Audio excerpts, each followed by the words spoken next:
Hi, I'm Ashley Swartz, CEO and founder of Furious Minds. Email me at ashley@furious-minds.com. So I felt because I had done some coverage for the Upfront sort of as it was getting started and a lot of conjecture around it and talking about that, I felt like I needed to do a wrap up now that 10 weeks later it's finally closed. What does it say about our industry? I was also sort of, incentivized to do so when I was having lunch with a buddy of mine that leads sales for a cable network. And he was saying to me that he felt like this was the year of favors, right? Like it was the year that everybody was like, you know what, we got to do it. Let's get the deal closed. Here we go. Here's, the nature of the negotiations this year. But I need I need a favor, right? And I don't know whether that's because TV guys are just sort of scared as to what's happening in the marketplace.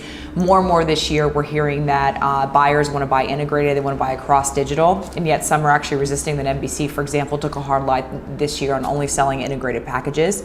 You've got some agencies like Starcom taking a sort of, unanimous stance on VCE and buying against a certain metric, whether it be OCR or, ComScores, to actually say they want to compare apples to apples and look at digital inventory against television inventory, and having a little bit of resistance and sort of friction of the industry with that. I mean, accountability is scary, right?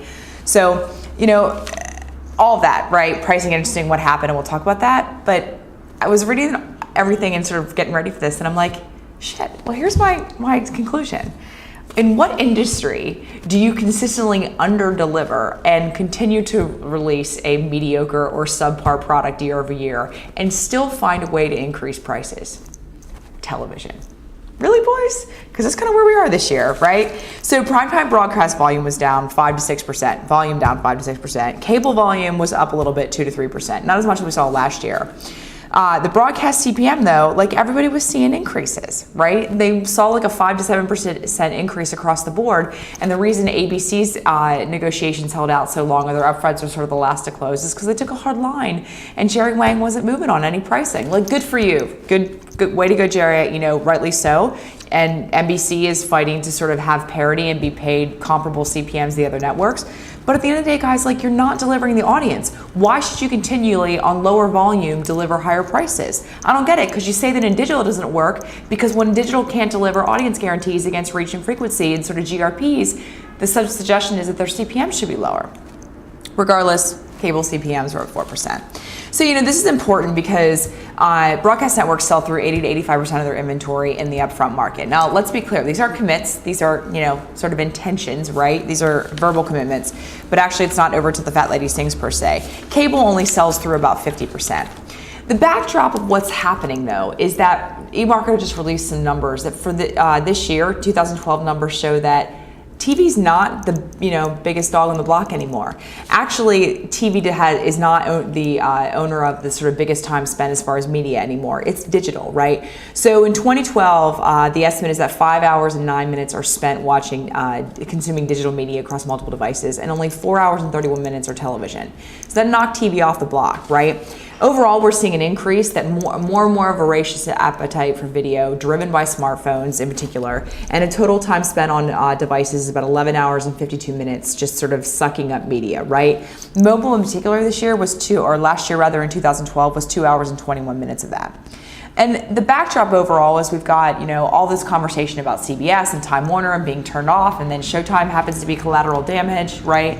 And sort of what's happening with ESPN and, Disney and their sort of ESPN carriage fees. I read an article about DirecTV and the fact that it's expected that from the 2006 negotiations where Direct paid $1 billion for the NFL Sunday ticket, the expectation is the NFL is going to seek about a 76% increase over those last 7 years. So that's going to take DirecTV's fees up to $1.76 billion when they have a sub base of 20 million.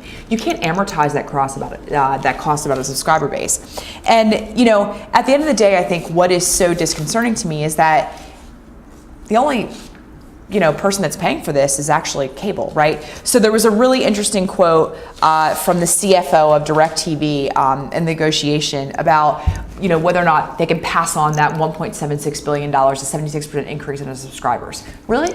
Is that really the way you guys run your business? Because most other industries don't have that luxury, right? So I thought a great way to wrap this up was to look back at the fact that, cable networks are sort of passing the buck on to advertisers. Their costs increase and they can't seem to sort of deliver good content and actually run a business that is efficient and gets better over time. And at the end of the day, poor MSOs and cable distributors, because they're actually getting higher carriage fees as well. And so what do? They pass it on to subscribers. How do we know that? So pulled some stats on the average monthly cable bill, just sort of looking at how it trends. So from 2007, the average cable bill was $66. In 2013, in Q2 on Comcast, the average cable bill was $160. That's a 242% increase over 7 years. Really? Gentlemen, like, we've just got to get into sort of a mindset that this is about running a P&L and an efficient business. And we got to figure out actually how to build products, which happen to be storytelling content in a better way. I don't think it's fair for the advertisers or the consumers to end up actually eating the fact that our sort of copper-based infrastructure is not really running efficiently and our pipes aren't getting more efficient either. I welcome your comments and questions. Thanks.